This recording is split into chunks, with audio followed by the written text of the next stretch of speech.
आगे आमंत्रण दे रही हूं भ्राता अजय कुमार रॉय जी को, जो कि deputy director general rural and business planning, department of post, government of India, new Delhi से पधारे हैं।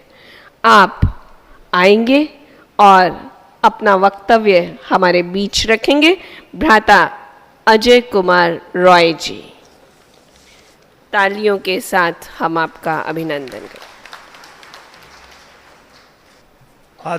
आदरणीय दादी रतन मोहिनी जी, श्री बी के निर्वार साहब, मंच पर उपस्थित महानुभावों और सभागार में उपस्थित भाइयों और बहनों, मैं सबसे पहले प्रजापति ब्रह्म कुमारी इसके इस आश्रम का धन्यवाद देना चाहता हूं कि मुझे यहाँ आने का सौभाग्य मिला और यहाँ मेरा कुछ ही समय मैं यहाँ व्यतीत कर पाया हूँ। लेकिन मैं जो कुछ भी समय मैंने यहाँ व्यतीत किया, मुझसे ये साफ जाहिर होता है कि ये वो संस्थान है जहाँ पे इस तरह के सेमिनार और इस तरह के डायलॉग्स आयोजित किए जा सकते हैं। आज हम चर्चा कर रहे हैं इनलाइटेंड मीडिया और उसका role for betterment of the world. तो सबसे पहले मैं उपस्थित सभी सज्जनों के सामने ये रखना चाहता हूँ कि डिपार्टमेंट ऑफ पोस्ट भी अपनी तरफ से कम मीडिया इंटाइटलमेंट को या इनलाइटनमेंट को बढ़ावा इस तरह से देता है कि आज़ादी के इतने साल के बाद भी आज भी हमने अपने पोस्टल सर्विसेज में, पोस्टल रेट्स में न्यूज़पेपर्स और मैगजीन्स के लिए 10 या 15 पैसे या 25 पैसे ही रखा है।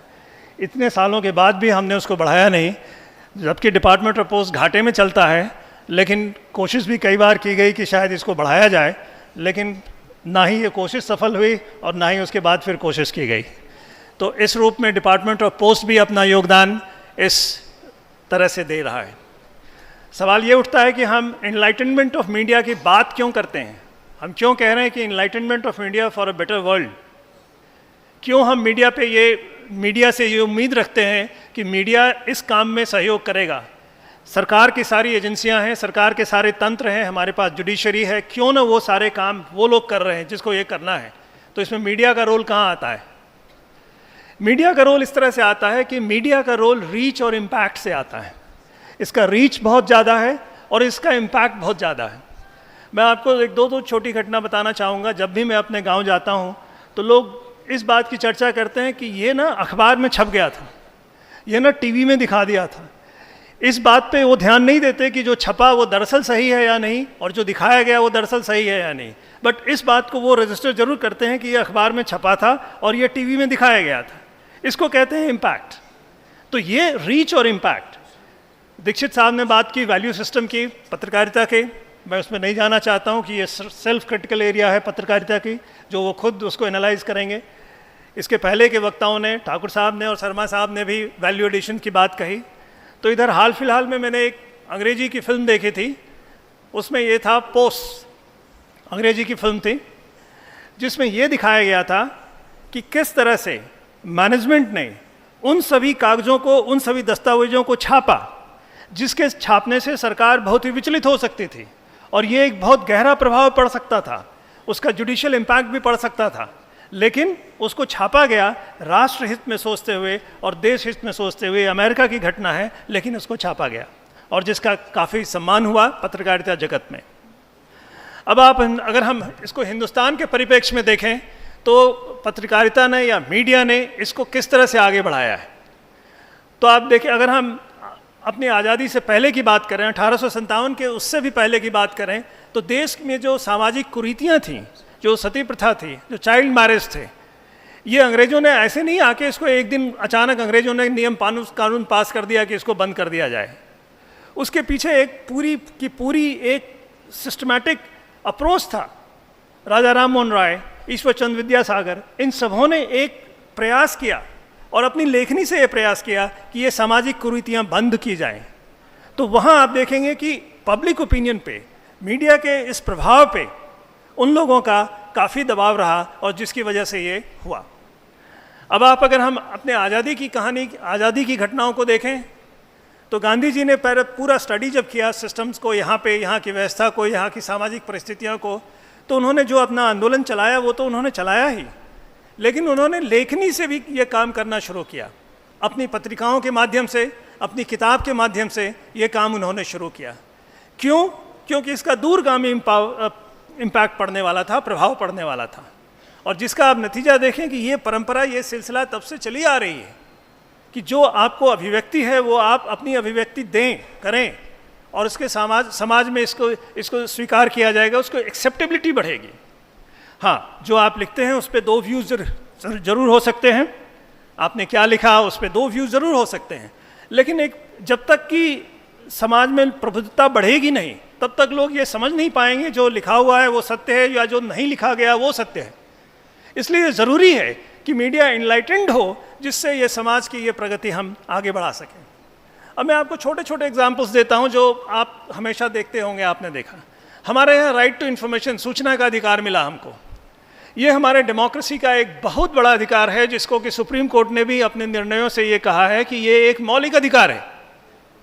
और सूचना का अधिकार हमें अचानक नहीं मिल गया, एक दिन अचानक किसी सरकार ने सूचना का अधिकार नहीं दिया। उसके पीछे जो एक पूरा का पूरा आप देखेंगे एक प्रयास किया गया, एक संघर्ष किया गया, और वो संघर्ष और वो प्रयास में मीडिया एक बहुत बड़ा भागीदार था। तो ये मीडिया का इम्पैक्ट होता है कि, और उस आरटीआई की वजह से आज न बल्कि मीडिया सशक्त है, बल्कि आम जनता भी उस प्रभाव का उसका इस्तेमाल करके काफ़ी सशक्त है। आपको आश्चर्य होगा कि आरटीआई पास होने के बाद कई राजनेता जो कि मंत्री पद पे थे, उन्होंने सूचना आरटीआई के तहत मांगी। आरटीआई का ये प्रभाव पड़ा। अब आप देखें, अब आप दूसरा अगर आप ले लें, आजकल हमारे पास एक नारा है, बेटी बचाओ बेटी पढ़ाओ।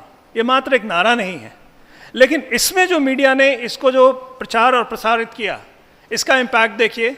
ऐसा नहीं है कि उसके इम्पैक्ट से सब कुछ बदल गया और सब कुछ ठीक हो गया, लेकिन इसके प्रभाव से ये हुआ कि जहाँ ऐसी चीज़ें नहीं हो रही हैं उसको ज़रूर हाईलाइट किया गया। और उसका ये नतीजा निकला कि ये जो सेल्फ क्रिटिकल इश्यूज़ है जिसके बारे में बात किया जा रहा था, कि मीडिया को तो मैं ये कहूँगा कि वो कबीर के दोहे कि निंदक नेरे राखिए, कि वो सेल्फ क्रिटिकल जो है और वो जो आपका क्रिटिक बनेंगे उसको पॉजिटिवली लेना है।